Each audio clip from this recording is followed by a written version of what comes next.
I want to welcome everybody to the February 2021 San Jose Astronomical Association Imaging Special Interest Group meeting.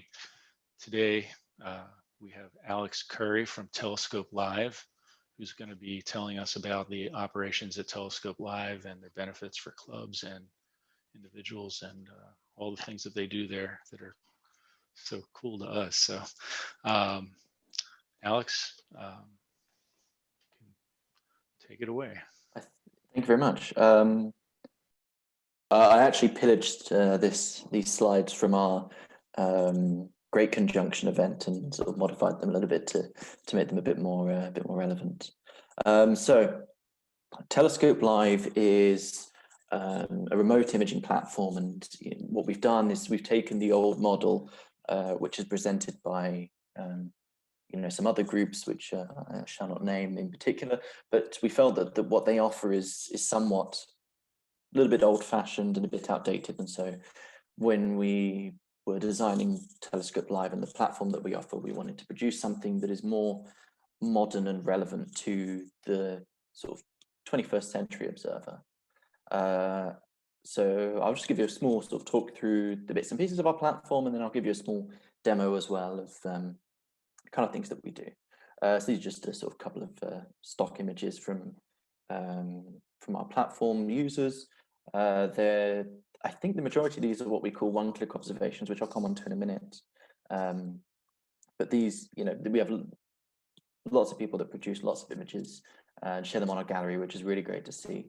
And really, the one thing that we see from a lot of people is that they're using our platform because they either are trying to learn about astronomy and astrophotography in general, and we offer them access to telescopes that one, they wouldn't be able to afford themselves perhaps, but two, also access to locations and night skies, and for the majority of the northern hemisphere lot is the southern hemisphere and vice versa.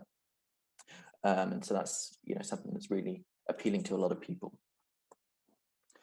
So this is our network. We have our site in Chile. We have, let's say, how many telescopes? 5 or 6 telescopes here now. I'll go through the list of them. So we have our 60 centimeter, which is a CDK 24 plane wave telescope. We have our 1 meter ASA telescope. We have the 2 50 centimeter ASA Newtonians, and then we have I think it's a Sigma 200 millimeter prime lens. And all these telescopes, apart from the Sigma camera, they're all on FLI PL 16803, which is a full frame camera, and use Astrodon filters as well. So we aim to offer people the highest quality optics, along with the then best images that you can get from these telescopes by putting them in locations that are all dark sky sites. So Chile, for example, we have seeing which averages below 1 arcsecond, and we have somewhere around 320 to 330 clear nights a year there. So tons of imaging time, and the quality of images, as you'll see, I'll show you some raw frames later on that we get back, are just fantastic. So then we have our observatory in Spain, and in Spain we have 3 telescopes at the moment. So you'll see on the right we have top right you have a Takahashi 106, again with the FLI PL 16803 and the Astrodon filters, and then at the bottom there we have our large 70 centimeter Officina Stellare reflector. We have 2 Takahashis in Spain, and Spain as a site itself, it averages between 1 and 1.5 arcseconds of seeing night on night, and I think we average around 300 nights per year of clear skies. At the moment, however, over sort of January, February, the skies aren't as favourable. Some terrible nights, and we've actually had the odd occasion of snow over the last few weeks, which is quite unusual for the area, but this is what we've been given. And then we have Heaven's Mirror in Australia, which we currently just have the Takahashi 106 there, again with FLI PL 16803 camera and the Astrodon filters. Seeing is a lot more stable. We get between 1 and 1.2 arc seconds of seeing, and a very similar between 300 and 310 clear nights a year. This is actually Martin Pugh's site, for people who have probably met him at the imaging conference in San Jose, maybe last year or whenever before. So these are the three observing modalities that we offer. We have the one-click observations, the pro data sets, and the advanced requests. Now, I was just talking to Bruce briefly before everyone joined about sort of what we can offer for clubs, and it really depends on what you as a society want to use. So the one-click observations we kind of offer on a per person basis, and I'll show you on the platform in a little while how they work. Pro data sets, as you can imagine, is just raw data effectively bundled of some popular and not so popular targets. We really sort of try to vary it, and you can download that data and process it yourself. And then the advanced requests is the sort of more manual and direct control of the telescopes. And so you list as this example here is 8 300 seconds of luminance, and then 2 300 seconds of red, green, and blue. And you submit that to the telescope, it takes the image for you and returns it. So I think here, oh yeah, another thing we're offering, so our 1 meter telescope, I think 1 meter is 36 inches or somewhere around that mark, is a massive telescope in Chile. We're going to be offering planetary observation with that. So that's a new mode of observing. It says here January 2021, but we've had a few technical hitches. You may or may not know who Damien Peach is. I know he's very popular here in the UK. He shoots lots of great images of the planets, which is a few on screen here. So here I've now got a few images that I've taken. These, I don't want to in any way say that I'm a professional at this, but this is Orion, obviously.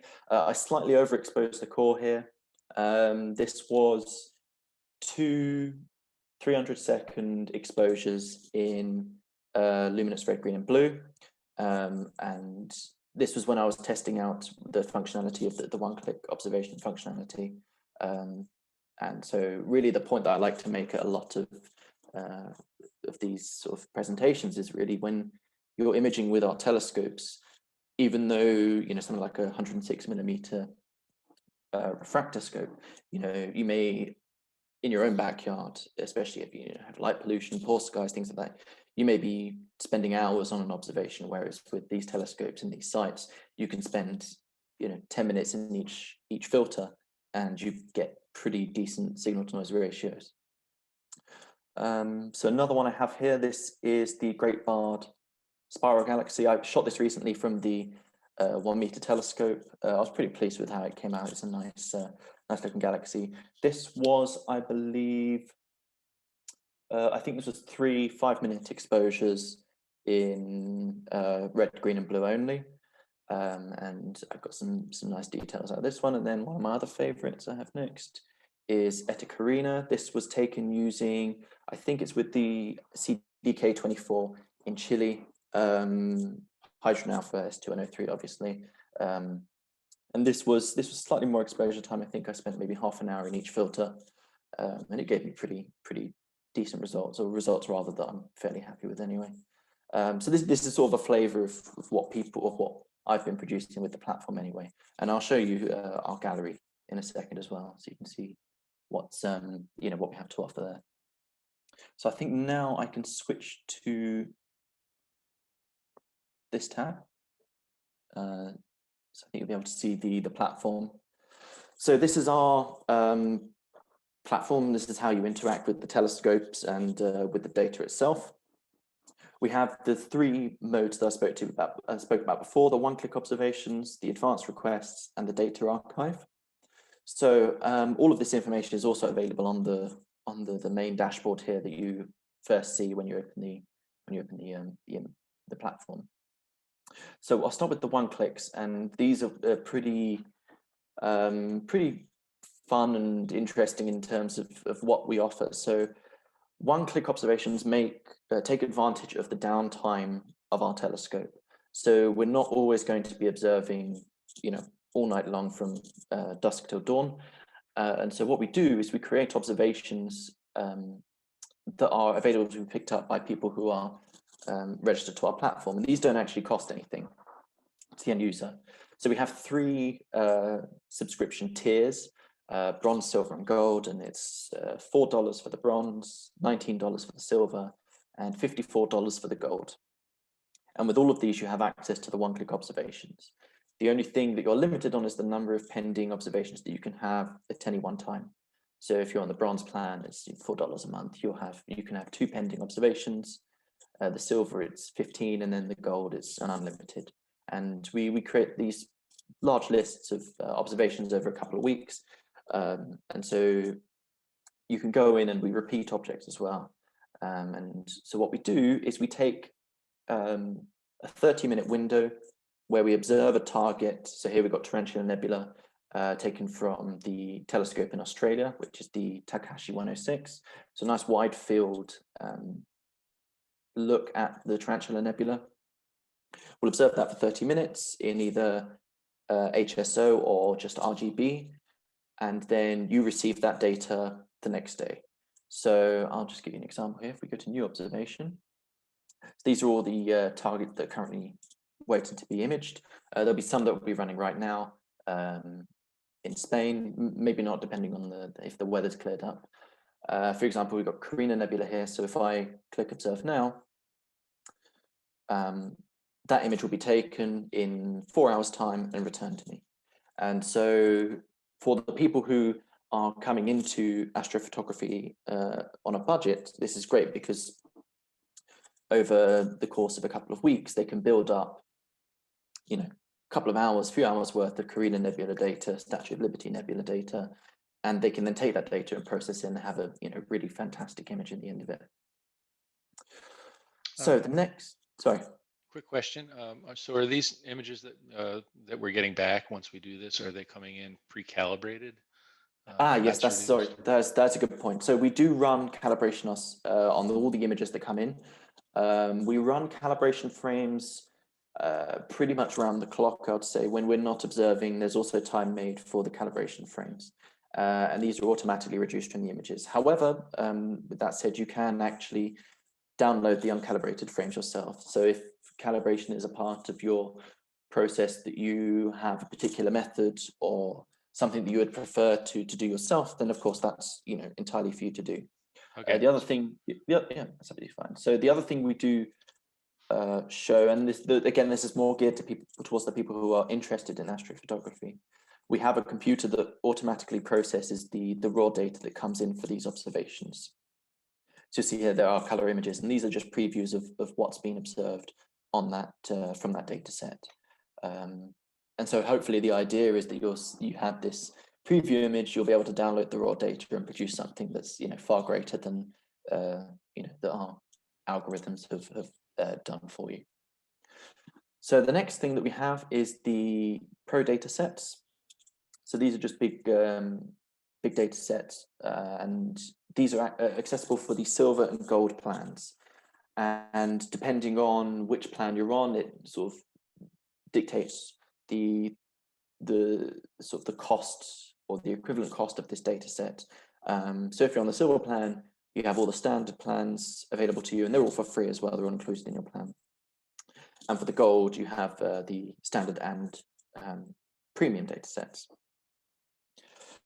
So here, this is an example of a few images that we've captured, and these are taken usually by myself, Peter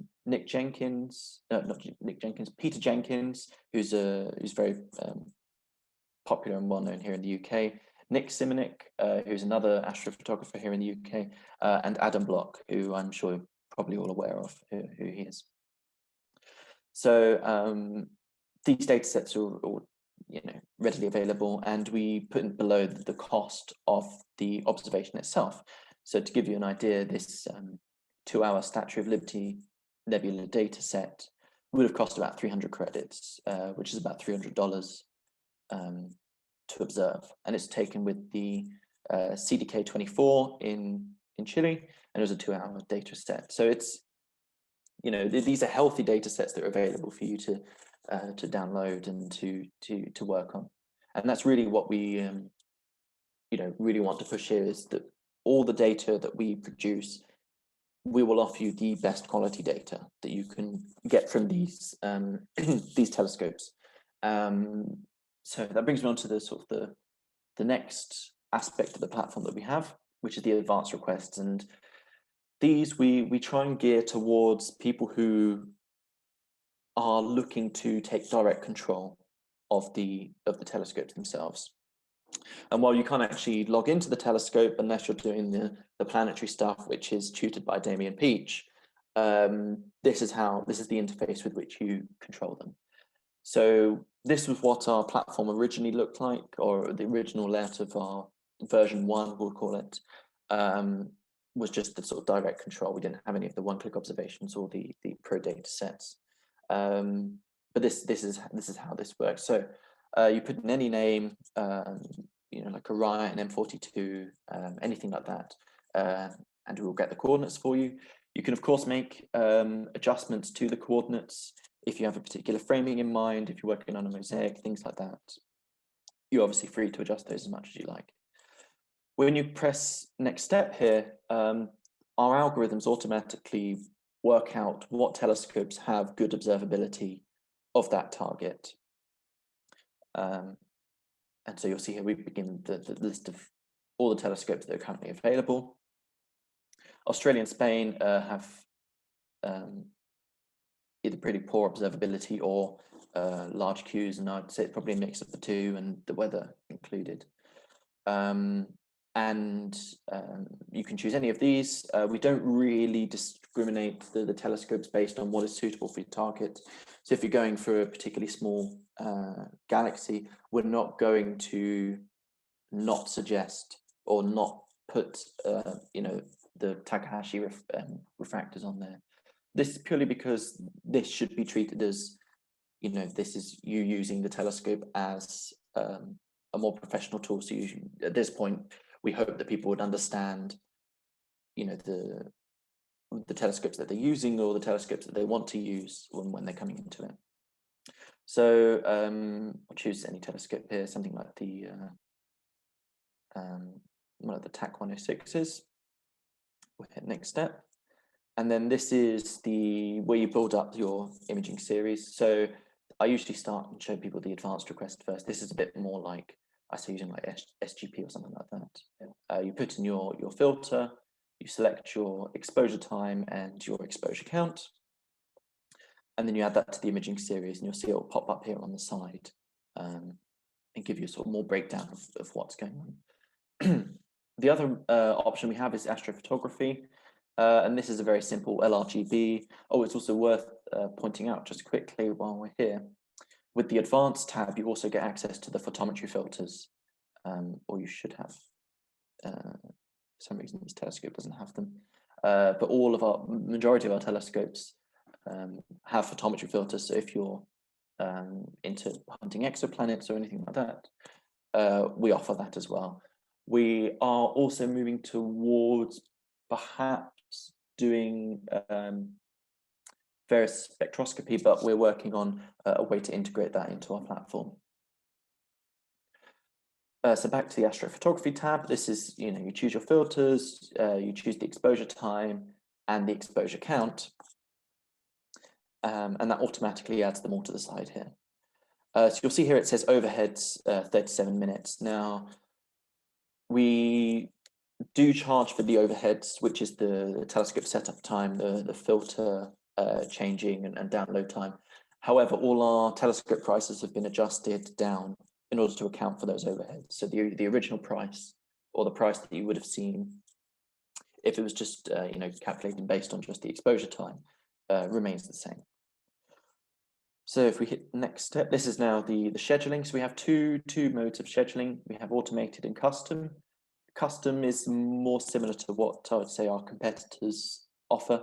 So you're given the available slot here of M42. You just drag and drop the observing session. So there's only just shy of the 2 hours 17, or it's actually just started anyway. So this is not usable. But if we go ahead to the next night, there's a nice big block here. So I can drag and drop this in here. That will then send that off, and the telescope will be observing from 7 p.m. To 8:30. Now, the other option we have is the automated scheduling. And what this does is this uses our own personal built algorithms. This is something that Marco has worked on to produce. And what this does is it takes your moon avoidance preference. So if you're imaging in narrowband in particular, you can set 75% moon illumination is what we kind of suggest, as you don't go above that really, because the quality of the images can significantly degrade beyond that. And what we offer is a moon discount. So you see here, minus 86 credits. So, huge chunk of a discount on the actual plan itself. And what the automated scheduling does is it takes your observation and it breaks it down into individual frames. So if you're imaging 3 luminance, it'll break those down into 3 individual luminance observations, and it will schedule those and integrate those with the current schedule. So we optimize for observability and observability windows. So if you have a target that only is only observable for a couple of hours in the night, we will shoot at its highest point and at the point where it's furthest from the moon, of course, every night for 3 or 4 nights, depending on how many observations you need of it. Similarly, if your plan fails, we can, due to poor PSF or artifacts or any cloud interference, we can take those individually affected frames and reobserve them without losing your priority in the schedule. So it's a really flexible way for us to control the schedule of the telescopes while also maintaining, good observability and good results for all the targets that we're observing. So after that, we can hit the next step, and then the observation is ready to be sent off. So you can click confirm, and that sends it to the telescope. And depending on what you've selected, you'll receive an email giving you a notification when it starts and when it finishes. So you'll have a rough idea of how it's progressing over, the course of a couple of weeks. So as all the images come in, as I said earlier, they're all automatically calibrated. So we reduce stark flat bias offsets. We run the calibration frames around the clock. You can view these here and download them based on the frame type, telescope, filter, and so forth. And they all appear in your data archive. So these are raw frames that we have that come off the telescope. There's nothing particularly interesting that I've been observing recently. This is just a project that we have going on. I'll see if I can go find something a bit more interesting.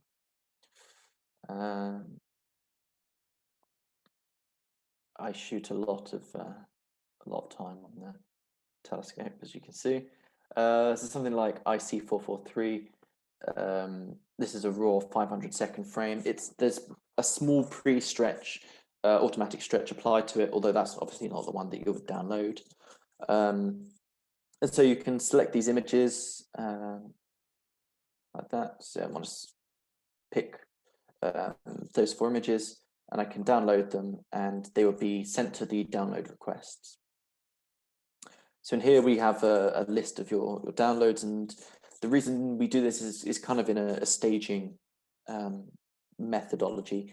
So because the database is so big and we keep all images that everyone observes indefinitely, sometimes it can take us a while to file and sort these images. So you see here, it just said the download is now ready. So if I refresh that, we can download that. Now download a zip folder of the images. It says here expires in 13 days. That doesn't mean the images are actually going anywhere. It just means that our saved version of this download folder that we've prepared for you will be removed. So you'd have to go and select the images again. Alternatively, if we go back to, say, the advanced requests, go on my requests here, and download, Fountain is completed. So these that are completed, you can download the entire data set, download the calibration frames, or even resubmit it. So if you want to acquire more data, so for example, the barred spiral galaxy that I imaged a few weeks ago, I would consider getting some more color data on that, so I can resubmit that with just, I don't have to go through the whole process of setting up a new observation. So that also brings me on to the projects side of things. So one thing that and we're still working on this feature itself, one thing that we found is a particular annoyance for a lot of people is you have all your data saved to your hard drive at home, but there's a lot of times where you can observe things in multiple blocks and build these up.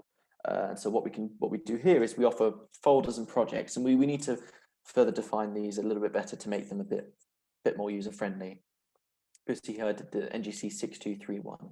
So I have all the data for this saved into this project, and I can select the whole lot and issue a download. And so if I make any other observations of this, I can keep adding to this project to maintain the whole lot. Quickly, just talking about the data archive again with the one-click observations. Once these are finished, you can access the data, or the original data, rather, the raw data from the data archive, and clicking that see original data takes you here. So you see you've got the 3, or the 6 images rather, that were taken in that half an hour.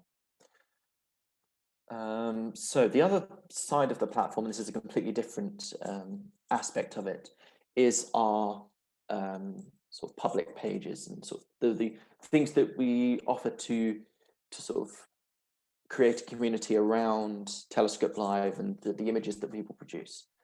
So we have the gallery, which is a great example of all the images that people have been producing, and there really is some excellent work that comes out to TelescopeLive, especially from Adam Block, Peter Jenkins, and Nick Simonek as well. They all produce fantastic images that go up on the gallery, and you can see just some of the work. Obviously, some very new to astrophotography are able to upload their data as well. And the other side of things that we have is we have a Facebook group dedicated to TelescopeLive, and that's a great point of discussion for people, how to improve techniques and things like that. And our tutors, as we call them, or partners rather, who are world-class astrophotographers, they take part in the discussion. And over the next few months, we're looking to develop our live streaming sessions as well. So that's something that people can be a part of, and come into and see a live processing run from Adam Block, for example. And on that note, we also have the tutorials, and so these are full processing runs, or points on different processing techniques, things like that, that are done by these world-class astrophotographers, and they're shared to be able to educate and to help improve people's processing skills. And all of this is included with the with the normal subscription for TelescopeLive. So for example, Adam here, he ran this I've lost the preview image now.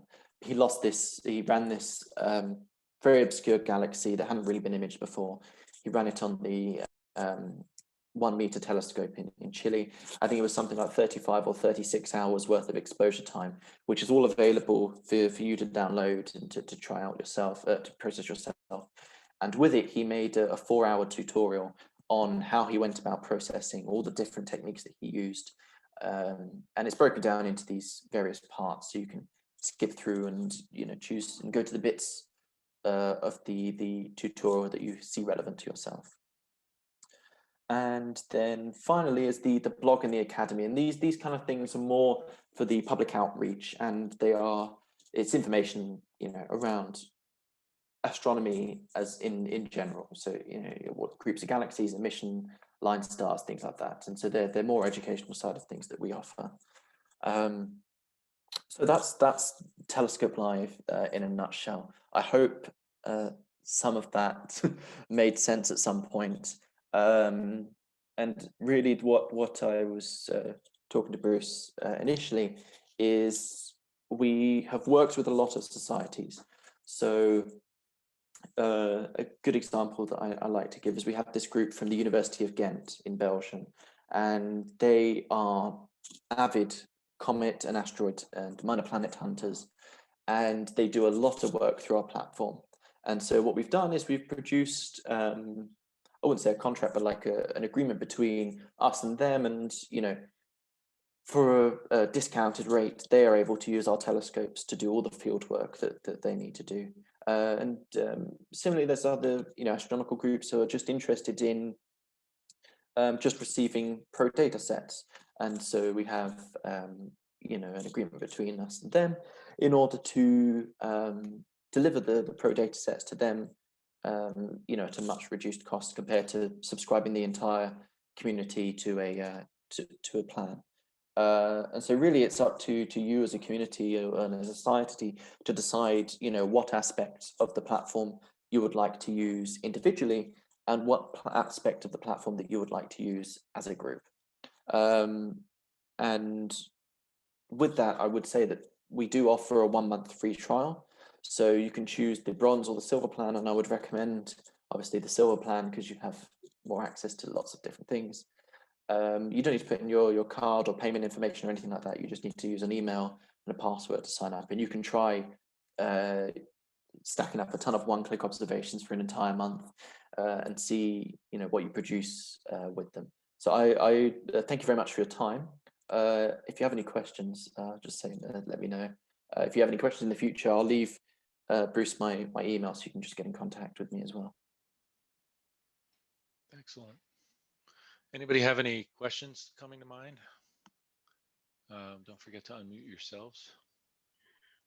This came up in a discussion with Glenn Newell that I had recently on these one-click observations. You've got 30 minutes divided up among 4 filters. So you have very short exposures, maybe you're having 2 exposures per filter.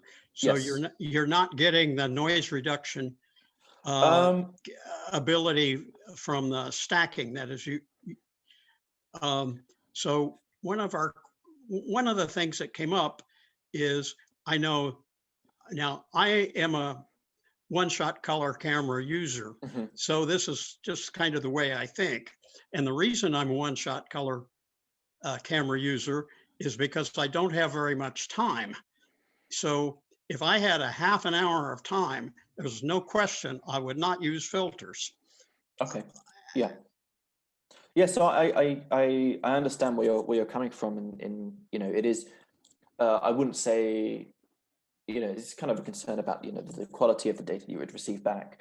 However, it's worth noting that the telescopes we have are especially in terms of in Chile, are in the clearest skies on the planet, right? Or some of the clearest skies on the planet, and the quality of the optics that we have are, the individual cost of a telescope is, anywhere from $100,000 up. The 1 meter telescope was somewhere in the region of $2 million in order to be installed.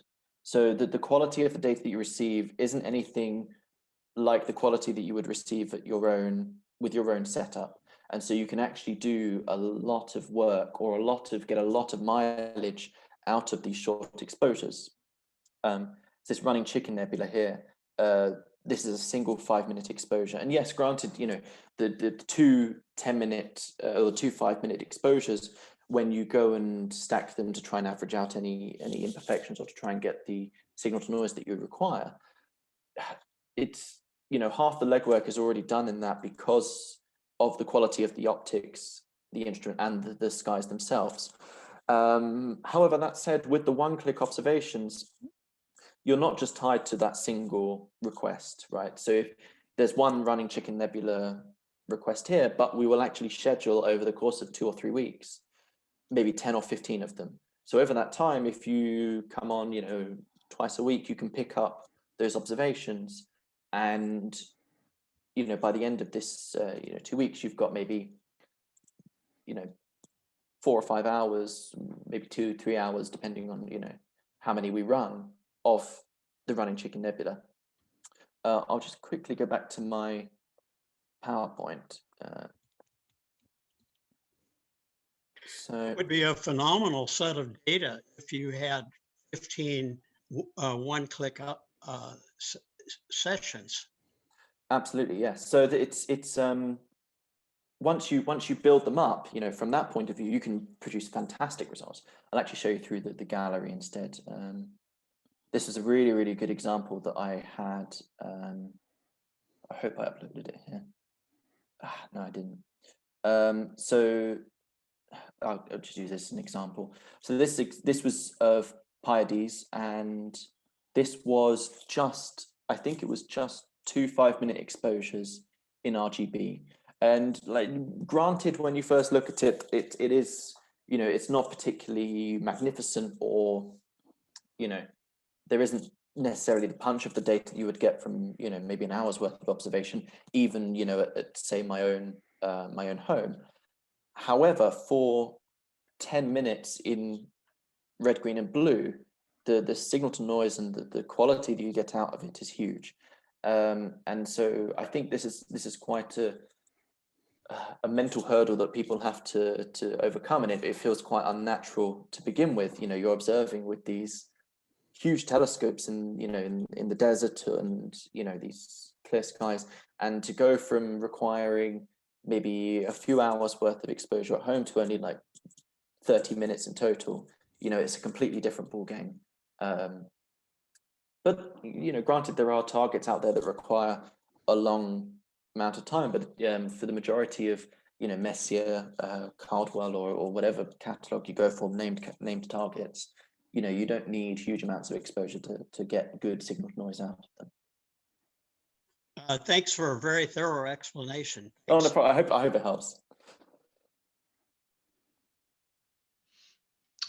Anybody else have any other questions for Alex? It's Rob. Just a quick one.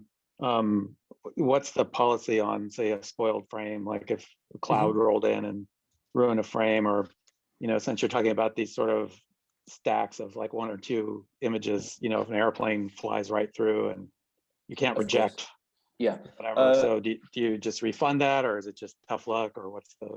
No, absolutely not. So airplanes, not so much of an issue. It's more satellite to the issue.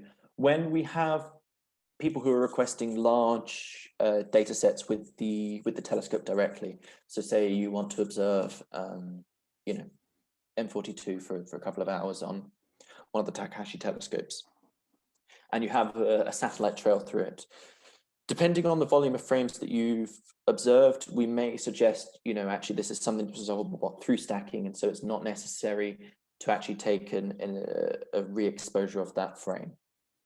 However, things like the one-clicks, or if you're doing short observing runs and you have either affected by satellite, poor PSF, cloud issues, anything like that, and our automatic algorithms don't pick up on it and resubmit it, we will manually take that request and resubmit it for observation.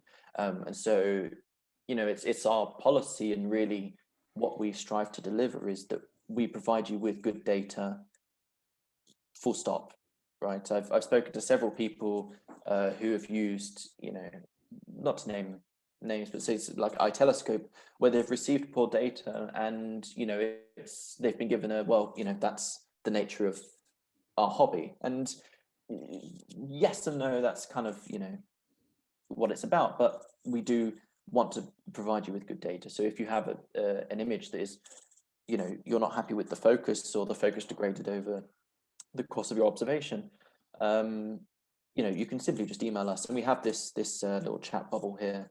And so if you type in here, the message comes straight to me or straight to Marco, and we will resolve it for you. Okay, thanks. Yeah, that's helpful. Yeah, no problem.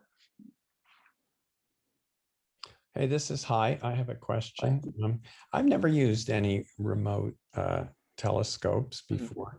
So I have this sort of, please don't interpret this the wrong way, but just like help me understand, like for things like pro data sets, why don't I use Hubble data or something like that? If we're going to get good data, let's go to space. What is? Yeah, of course. Is it hard to use Hubble data compared to your data, or what's the story with that?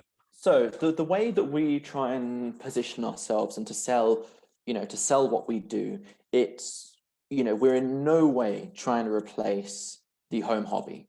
You know, we believe everyone should, you know, partake in actually doing astrophotography, taking your telescope out, setting up a mount, whatever it is, to actually do the physical process. What we offer is access to data that isn't easily accessible for the majority of people, and especially when you think about the Southern Hemisphere. And so, yes, granted, there is the Hubble archive out there, but from my personal attempt to use it, it is very, very difficult to actually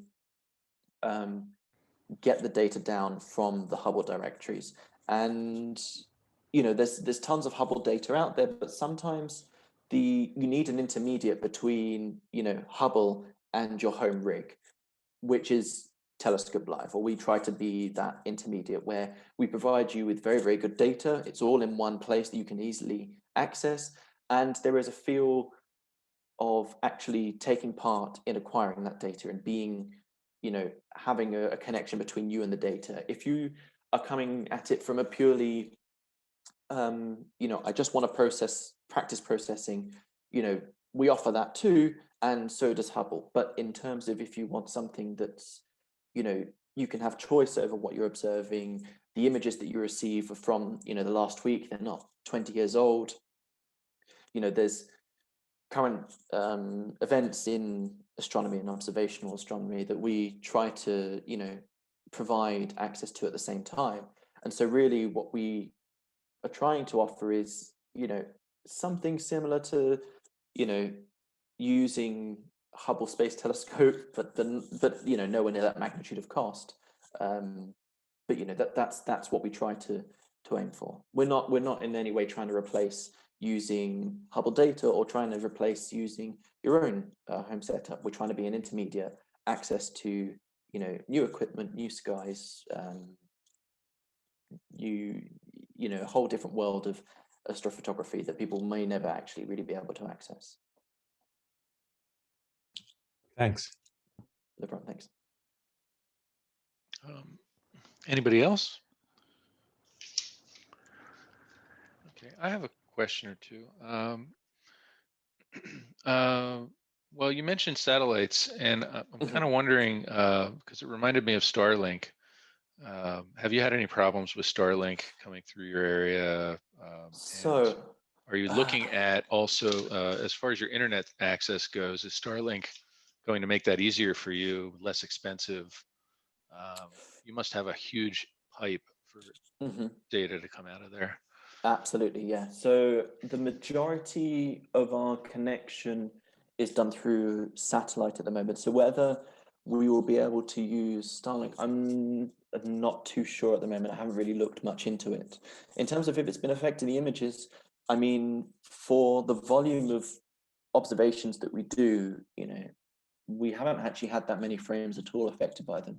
I think we've only had a very few number that have been affected, you know, in a week on week period. And honestly, I haven't seen one for a fairly long time myself. So, you know, as the project picks up, maybe we'll see more satellite interference in our frames. But for now, you know, we really haven't had an issue. But who knows? In future, maybe it's going to be a huge problem for us.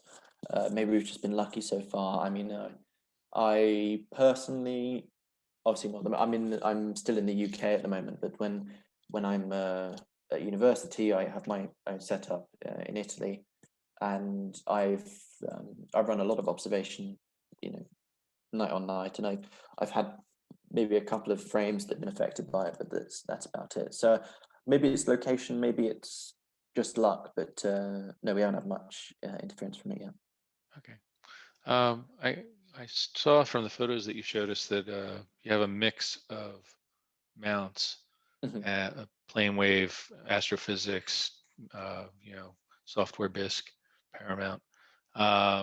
Any thoughts on maintenance and downtime and the challenges that you have with different mounts and yeah, absolutely. There is a big aspect of maintenance to our mounts, and while we do a yearly manual or physical maintenance to them. The last one being in Spain towards the, oh no, it would have been about a year ago now, in Spain. We do have people on site who are capable of cleaning, maintaining, and repairing any, you know, sort of issues that could arise. And these people, the people that deal with these telescopes, they actually are somewhat professional in their approach to things, so that they understand, you know, the software BISC mounts or the power mounts inside and out. Same for the guys in Chile, they understand the I think we've got a Mathis mount there. You know, they understand that mount inside and out. And so, you know, the downtime, if something were to happen, would be as minimal as possible. I think the CDK24, the plane wave we have, hasn't actually been touched for about 6 months, maybe a year now. It hasn't been touched at all. It just runs, starts up every night, runs its imaging run, and then closes down. All completely untouched. It's kind of, you know, mind-boggling when you think about it. These telescopes that run autonomously all over the world, but it's yeah. Okay. The software that you guys are using, it's proprietary. It's totally different from, you know, anything. But I'm curious who put it together. And Myself and Marco, we built the whole platform. It's all custom built. what kind of a programming language are you using? So we use a mixture of Python for the majority of things, the automation, and then in terms of the software we use, it's mainly we actually do use non-proprietary software. So Maxim we use for the image acquisition, and then whatever proprietary software we're given for the mount.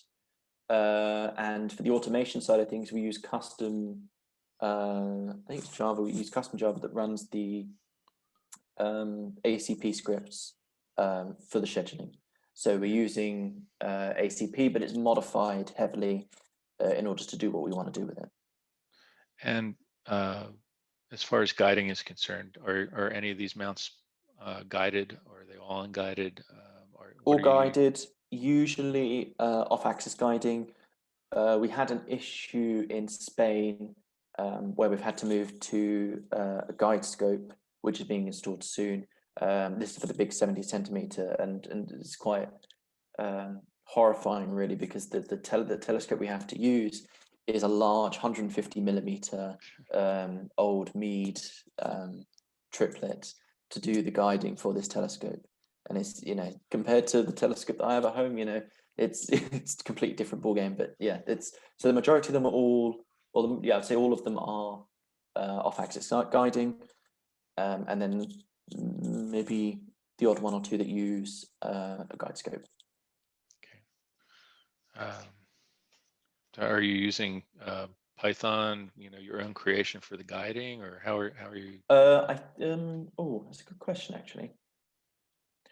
I believe Mark has probably changed something recently. Oh, you did mention Maxim. I think we might still be using Maxim, yeah. We definitely don't use PhD2. I think it'll be either a mix of Maxim or proprietary software that's used or provided by the dealers. So, for example, the Officina Stellare telescope in Spain, they will provide us with something to run the guide scope. Okay. Okay. Well, anybody else have any questions for Alex? Thank you so much, Alex. Oh, here. Yes, I just wondered about what types of cameras that you're using and how you go about choosing cameras for your scopes.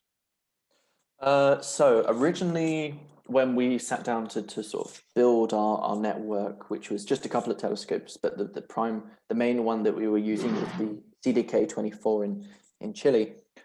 We went with the top end CCD at the time, which was the Finger Lakes PL16803, the full width sensor, and you know, top quality sensor at the time.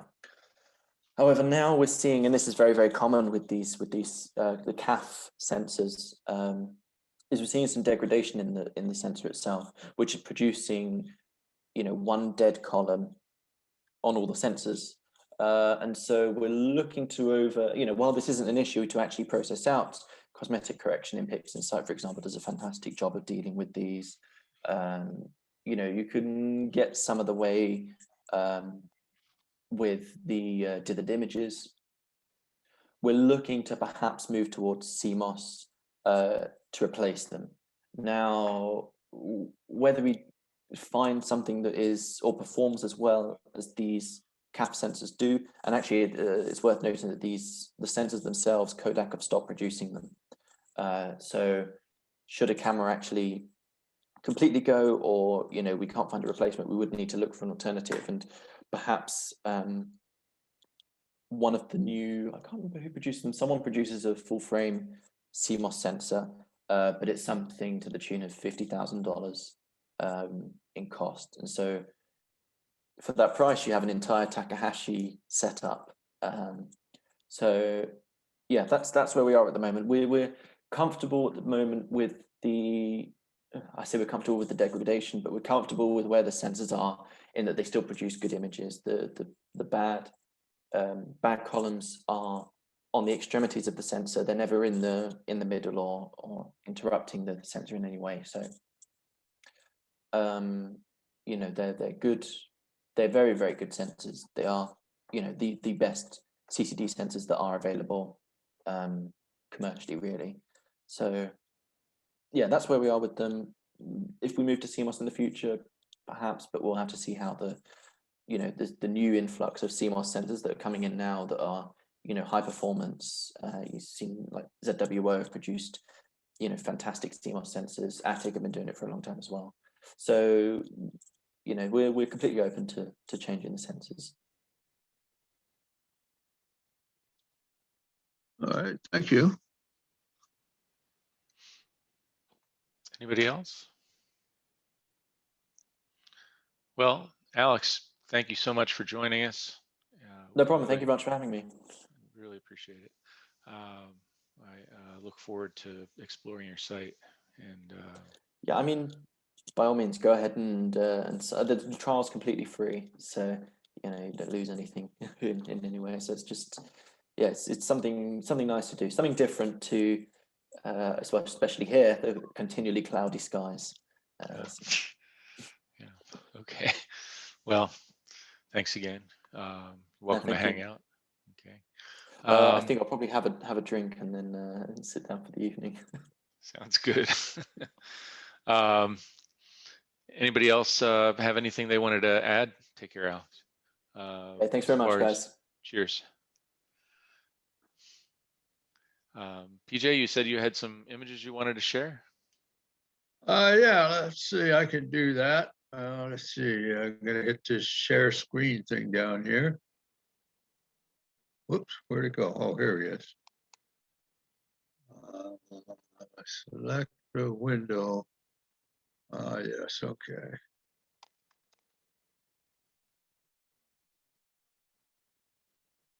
So this is it's the fireworks gallery. Oh, galaxy, I should say. No. Yes, it is. And it's this thing here. So this is what I was able to do with this just the other day. This is the one that's located on the Cygnus border.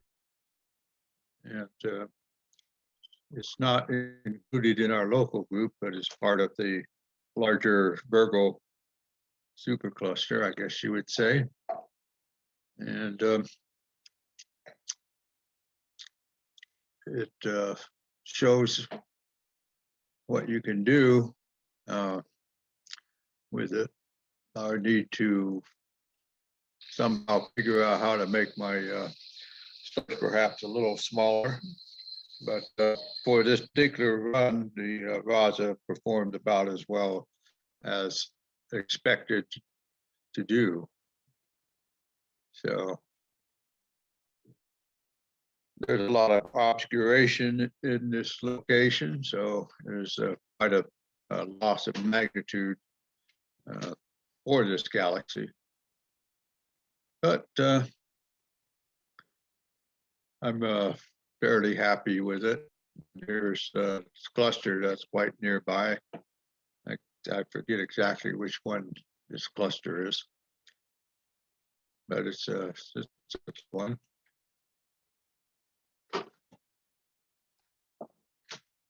I'm working on the concept of not having magenta stars show up, because that's not exactly a normal black body in color to do it. So that was, I think I took this 3 nights ago, I guess. Yes. So, this is just a crop that I did. Where were you? Well, this is at my place out near Yosemite. I'm located in Groveland, where basically I've been for the last 10 months hiding away from the nasty COVID issue. So I suppose I should put together a little program on how I built this observatory that I have at some point. I think it might be edifying for people, I suppose. So, and my philosophy, for what it's worth, not necessarily worth much, but it's what I've done.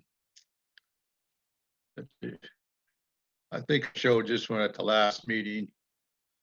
This is a bit of a challenge. This is taken right off the belt of Orion, so there's a lot of glare from the belt stars from up here, from down there. But this is, I think, a lot of people avoid this area because of that. So the trick is to figure out how to take a pretty picture, if you will, and get rid of some of the terrific internal reflections that you get with a RASA. This down here is actually a reflection from something, but I toned it down a fair amount so it doesn't look like it's like an artifact, but it is. Yeah, I have another one that I'm working on. I got the data for it last night around New Gemini. There's a lot of reflection nebula around there right next to it, but whether I can actually process it so that I can get the reflection tone down so it won't be too bad will be kind of my challenge for the next few days. Yes, well, this is me working away in my garage, making modification to the Vasa camera holder, which worked quite well, very much. We're not seeing that yet. Oh, we see a pile of Oh, pine you haven't needles. seen this? Oh, you weren't last week. Yeah, that's right. Yeah, so I made Bruce one of these, but I don't know that he actually did much with it before he sent his Vasa back. So this was after the giant. I'm not seeing the images that you're talking about, PJ. Oh hell. For what it's worth, I'm seeing them. I see a pile of pine needles right now. Yeah, but I mean, That's what I'm showing. yeah. This is part of having an observatory up in the mountains. This is one of those things that happen. 70, 80-mile winds, which are quite more than a little bit exciting. Fortunately, I didn't lose any trees around the house or at the observatory, but this is how many pine needles showed up the next morning, or the afternoon, actually. So, yes. Oh, there. So this is, I think people have seen this, but I don't know if Bruce. So this is where I was making that camera adapter thing that got rid of one of the issues with the Raza. This is file and bit work. Here's, it's amazing if you're patient what you can do with a few tools.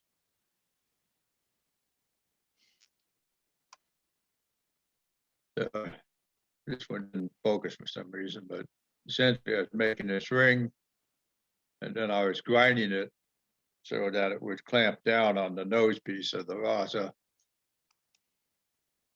This is kind of what it was looking like. This is the Raza part. This is the nose piece.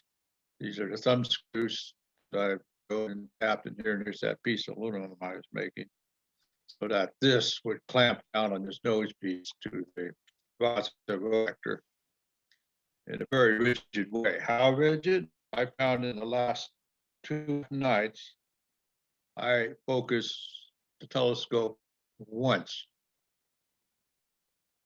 half nights. I did have to change focus one time because of a lot of it had to do with this, you know, to hold the assembly quite rigidly. The steady temperatures helped a lot too, so I kind of took care of a real big issue with that. Oh, I have one more. The internet is unstable, blah, blah. There's one other I'll show you that I haven't shown. Come on. Oh, wrong way. Let's see. There it went. Oh, here we go.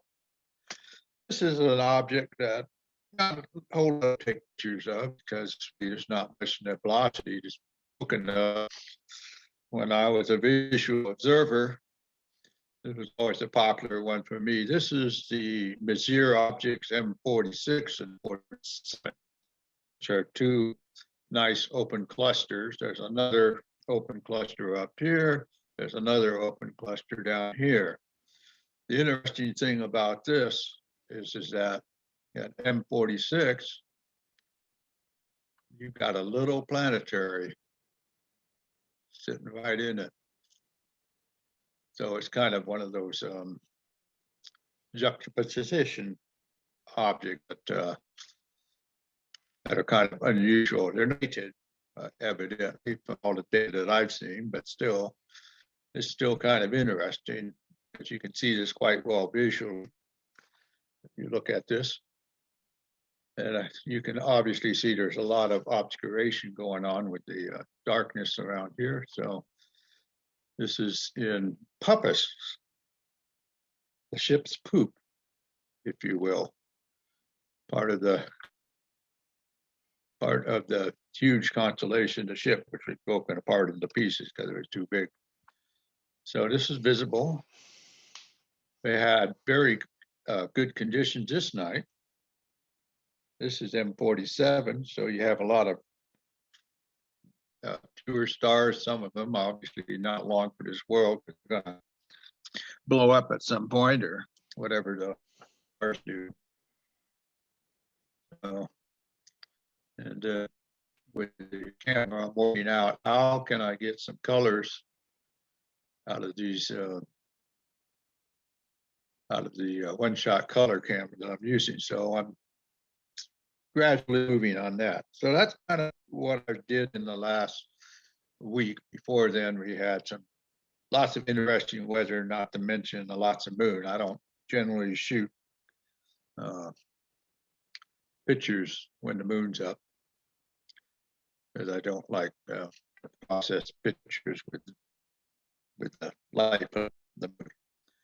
So, any questions on my little pictures here? Anybody like them? Anybody got issues? I think it's fantastic, especially that little planetary in there. It's really cool. Yes. Yeah, this is what I enjoy doing, is just many times since I was a visual observer for all those decades, I kind of like to look at things with this new technology and see what it is I was looking at when I was roaming the skies with the very heavy quarter-ton telescope. So let's see, how do I get out of this? You are screen share, okay, very nice. I can hit this one and I'm back somewhere. So have I moved on here? Yes, you are no longer screen sharing. And Oh, good. That was very nice. Thanks, PJ. Does anybody You're else have welcome. any images or? Yeah, I wanted to mention something. Okay, hi. Hi. You know, what was it last time Glenn showed his planetary stuff? And, you know, I got to one up Glenn, because if he's going to do planetary, I figured I'd do exoplanetary. So this is a project that I haven't really, I have no work to show you, but I have some plans. So I'll show you my plans and you let me know what you think. Let's see. So share screen. Let's see. I'm not sure which screen. I guess if I just share the desktop, then I should be able to find it. You guys seeing my desktop? Yes. Yep. All right. So here's a web page, the Exoplanet Transit Database. And I hope everybody can see the small print. Yes. You enter your longitude and your latitude over here where it says, I don't know what longitude is, but anyway, it's roughly our longitude and latitude and a date. In this case, you'll notice I'm setting this up for tonight. I don't know that tonight's good, but for the purposes of this discussion, you know, 2/8, well, today, of course, is February 7th, but all these times are in UTC. So they're 8 hours ahead, right? And so now what you have here is a table of known exoplanet. What do you call that when the exoplanet goes in front of the star and dims the star? Transits. In fact, I should have been able to get that from the title of the page, Exoplanet Transit Database. So these are the exoplanet transits tonight. Now, what you do, let's look at, you know, Qatar 1b here. There's a few interesting columns. One is the depth. So you see the depth is 0.02. That's in magnitudes. So what that's telling you is that this star before and after the transit is, you know, 0.02 magnitudes brighter than the dimmest point during the transit by some planet, right? I guess the planet is B. In any event, I did the math. You know, I know the magnitude equation. And 0.02, I believe I did it for 0.02, so I could be wrong here, but if I didn't do it for 0.02, it's 0.01 or 0.03, was about 10 ADUs out of 1,000. So if your star was 1,000 ADUs, it would be 990. Now, of course, the shot noise itself is the square root of 1,000, right? Which is what, 30? So yes, the dimming will be less than the shot noise. So I guess you need repeated exposures and whatnot. But there you go. It's a magnitude 12.8 star. So yeah, well, whatever. You know, I guess that'll affect the exposure length. And then of course, you know, let's see, this one begins at 1 a.m. So that's not gonna, no, this is 1 p.m. So that would be 3 a.m. No, what is that? Yeah, 13 minus 8, that would be 5 a.m. This one doesn't cut it, right? Because it starts at 5 a.m. If I have this, oh, no, but this is February 7th for some reason. If I go to February 8th, anyway, you get the idea, right? We could find one that has, let's say, I don't even know if this is a good one. For sure. Okay, we'll try this Karat one here with 0.025 at 4. So that's at 8 p.m., 8:30 p.m. tonight. It'll start. And about 2 hours later, it'll finish and it'll go down there. So anyway, I thought I'd play around, you know, and I'm going to, of course, pros do this and they use their 2-meter telescopes and 6-meter telescopes to do that. But what the hell, I'll try my 0.1-meter telescope. What do you think? Should I be, if I take enough measurements, should I be able to detect a 0.025 drop in magnitude off a star? That's my question. This is my little science project. Last time we were talking about science projects. So here's my little science project attempt. In a few months, I'll report back and let you know. Yeah, well, we had the high school twins in the club. They're probably now well through their college. Okay. That did exoplanet stuff, and if I recall properly, they were actually collaborating with NASA on the tool chain and contributed some things to that. So there's probably the on the website. I don't think we recorded that presentation, but I think there's some information on the family website that might be helpful. Well, I think it's straightforward to do this attempt, right? Like, yeah. I know I can find the star. I have its coordinates. I mean, hopefully I can find. In fact, by the way, I didn't show it, but if you click through here on WASP 10B, you know, here's a picture of the star and there its transits over the next N months, right? So, you know, this is doable, you know, like if, you know, I'm retired, I got time on my hands, you know, it's doable. I can take the pictures. I can somehow try to, you know, detect the stars using whatever, S extractor or something like that. And you know, plot the luminosity, you know, the ADUs or whatever for the flux, let's call it. Try to normalize it. The way you normalize this is with background stars, you know, because you know, you can have changes in the flux due to sky conditions and whatnot. So what you do is you take the background stars, measure their flux, assume they're not, you know, they're on average going to be static, and then you compare that to your target. So anyway, I think it's doable. I mean, I'm not going to do any science. I will, you know, that hasn't been done before. I will say that many of these transits were originally detected by, you know, camera lenses, right? You know, there are these automated boxes that take pictures of the sky, wide fields, and search for exoplanets.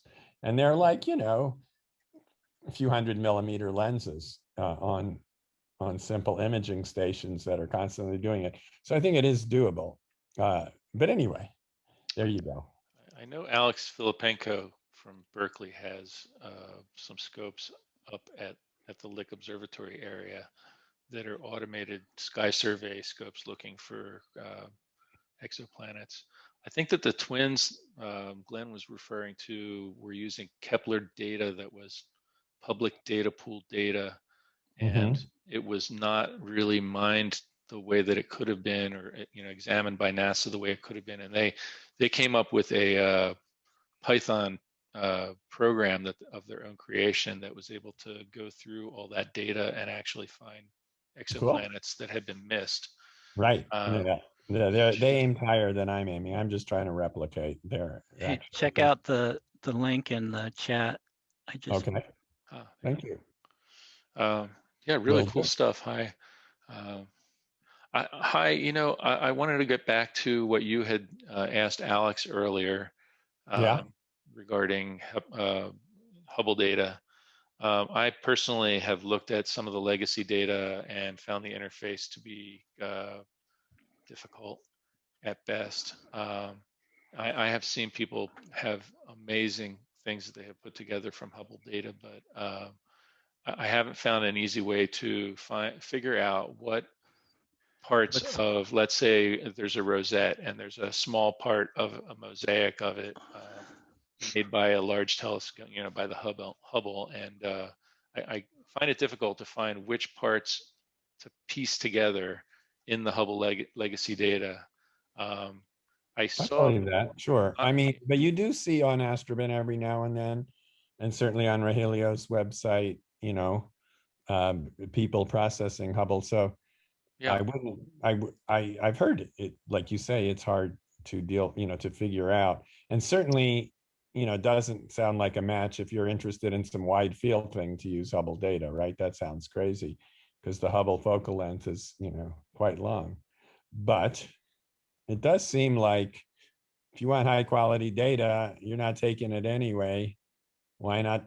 It should be doable. Maybe that's a contribution we can make is figuring out how to put Hubble data, in a format that's easier to process. It's funny you should say that because I was going to challenge you to do that. Okay, well, so I'll put it on my list. Up to you. Okay? Thank you. Yeah, there's 27 filters or something that Hubble has, and just understanding, finding red is the first challenge, right? Right. And then, which camera was it, and which configuration, and which area of the sky, and all that. So yeah, it's a challenge that you have to learn all the figure lingo. out what color to map X-ray to, huh? Actually, Well, Hubble, that's not coming from Hubble, but yeah, right. yeah. I have a vague recollection that there was a program that is a Mac program that is an archiving and processing program for using under Mac. It integrates XISF or whatever, the files that PixInsight uses into your system. And one of the other things that it did was it interfaced with the Hubble Legacy Archive, and I believe it made it somewhat less difficult to figure out. But I never actually tried the software, but I'm going to look at it again. So that's something. Yeah, it's called Observatory. Okay, right. And yeah. it's pretty useful. Cool. Do you use it yourself, Rob? I do, but I don't use any of the stuff that you're talking about because it seems to be centered around trying to sort of organize your stuff, and I have my own scheme for that. But like you were saying, what it does do is it adds XISF and FITS support sort of as first class file formats in the Finder. So it'll go and there's actually a plugin, that just comes with it, and then when you do a spotlight index, it actually pulls all the FITS keywords out of FITS files and XISF files and puts them in the Spotlight database. So you can search on filter names or just whatever. And actually for me, it's a necessity because for whatever reason, and I never understood this, but there's some problem with Spotlight and FITS files when you're using like an NFS share.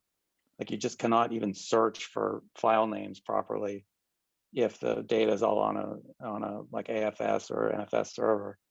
So that plugin actually enables me to search my NAS for sub-exposures that my telescope has put there. Otherwise, I have to use the shell to find them, which is kind of silly. But that may be a me problem. I don't know. But if it's not, it's almost essential if you have a NAS.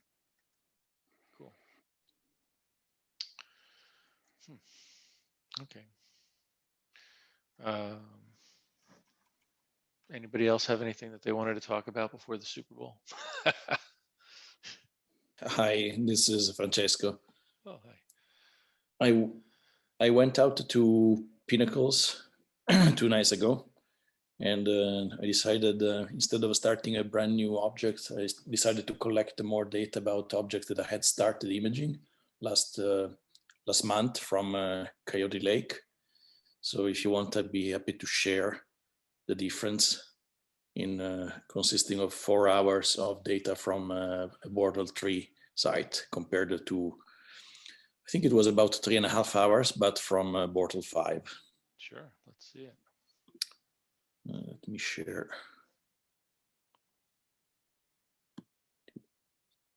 Where's the Photos application? Here. So this was the 3.5 hours collected from Coyote Lake on a Cederblad 51, which is a part of the big molecular cloud around the head of Orion. If I zoom in, you can definitely see the noise, which is still very much present, both in luminance noise and color noise. So I wasn't very happy about this image. Also, I had lots of problems with tracking that night. So I did 4 more hours with better tracking, and the difference is quite dramatic. The noise is definitely reduced, but especially more pleasant, doesn't have that blotchy color quality. And it's, in theory, I measured with my SQM the radiance of the background sky in both places. It was a 20.4 magnitudes per square arc second at Coyote Lake, and it was a 21.2 last 2 nights ago at Pinnacles. Pinnacles doesn't seem to be getting the 21.5 that I remember, but that's a different issue. So in theory, it's there's over a 2x factor in linear radiance between the two places, and the difference is those 4 hours, in other words, are worth at least 8 hours from Coyote Lake. So I'm pretty happy with the results. It's especially good in these dark areas where you can make out the shape of the dark globules and festoons much more clearly than in the previous image. So it was worth going to Pinnacles. While I was there, I also collected. What if you like, did you try only Pinnacles? You mean in terms of dark sites? No, I meant in terms of the image. You, as I understood it, you processed it with both and with. Oh, only the data from Pinnacles. No, I did not.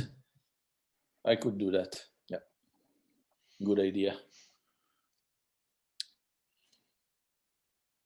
Very cool. And while I was there, given that this is in Orion, so I could only image it until around midnight before it got below 30 degrees from the horizon. So in the second half of the night, while waiting for the moon to rise, I imaged the M101. This was about 3 hours that I added to another 50 minutes, basically nothing, that I had from 2 years ago. So those 50 minutes preempting High's question probably are not doing much for this image, but I had them, so it was worth adding them. The galaxy is nice as I love this galaxy. It has lots of interesting H2 regions in the spiral arms, and it's always it's incredibly blue compared to the other. You see, there are other field galaxies that are this elliptical one is yellowish. This one is yellowish. This one is actually in the same group as M101, so it's. I think it's responsible for the distortion of the arms that we can see here. And also, of course, M101 is responsible for the distortion of these arms. But yeah, I think this is a colorful galaxy, so I liked to process it in a way that enhances the colors. It's beautiful. I think that's it from my side. Oh, what about your horse head that you shared the other day? The one that I had shared last time?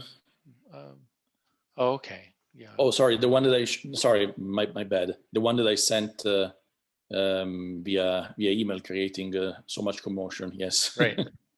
Yeah. Let me get it. If this one. Yes. Nice.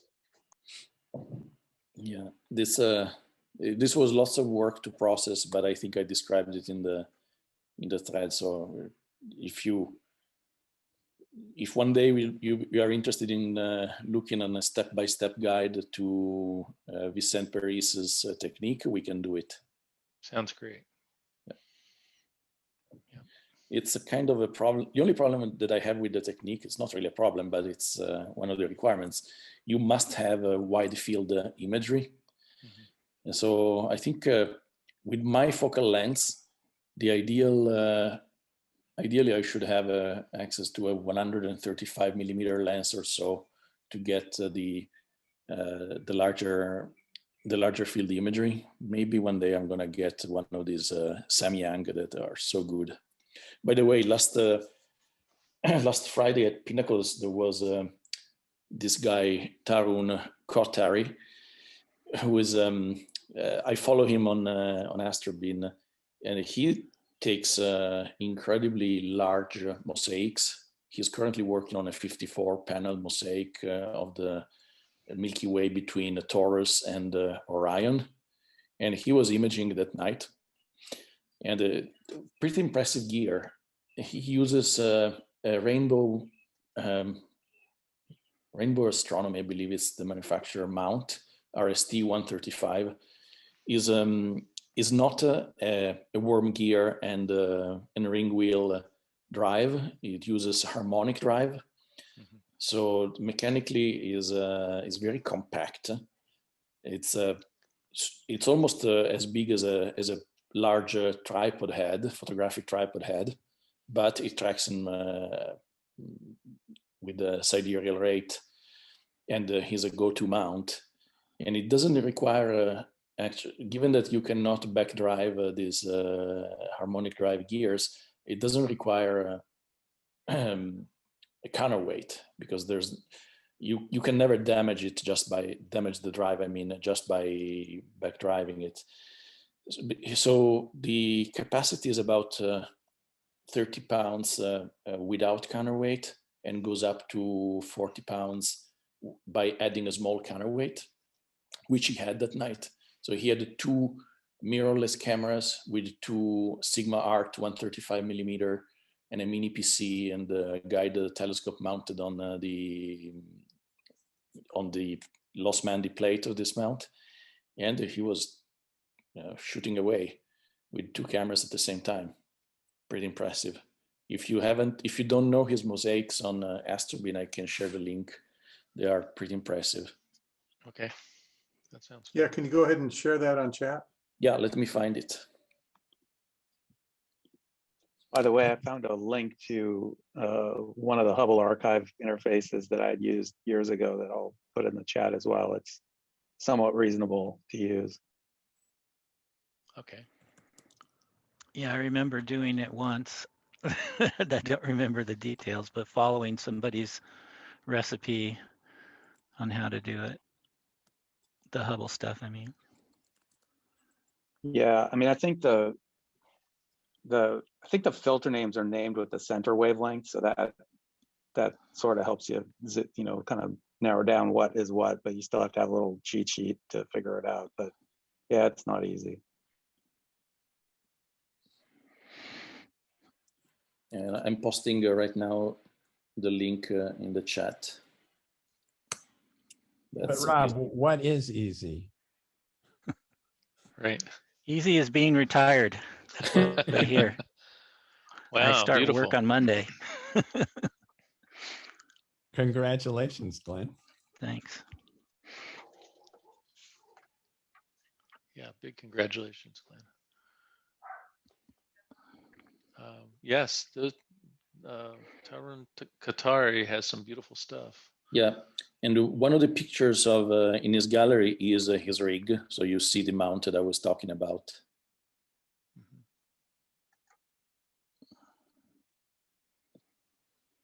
I noticed that he hasn't posted much recently.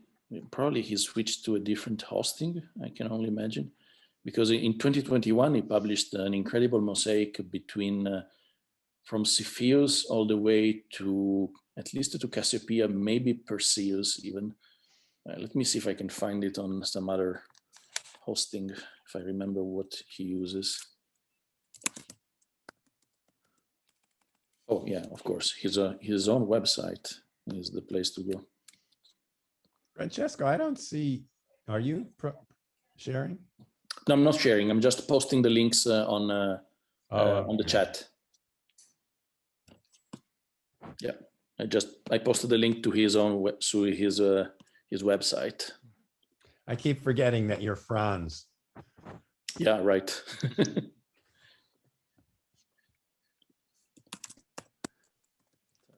Sorry.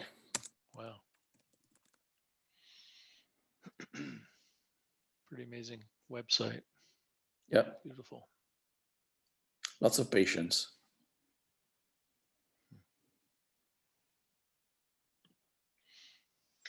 Well, how do you guys feel about the afternoon time slot today? You know, it seems like we got a few more people than we normally draw. Other than the Super Bowl? Aside from the fact that it's a Super Bowl. You like it, okay. Well, you know, we'll consider doing it more often in the future. During the week, it can be challenging for me with my work schedule sometimes to get them to not put me on call. So I can't always do it Tuesday nights. Thanks to Glenn again for hosting the last meeting. I really appreciate it. And Sure. see what the future holds for our time slot. Well, thanks for coming, everybody, and hope to see you all soon in person and enjoy the Super Bowl. Okay, stay healthy. Thank you, Bruce. Thank you. Thank Yeah. you. Thank you. Bye. Thank you.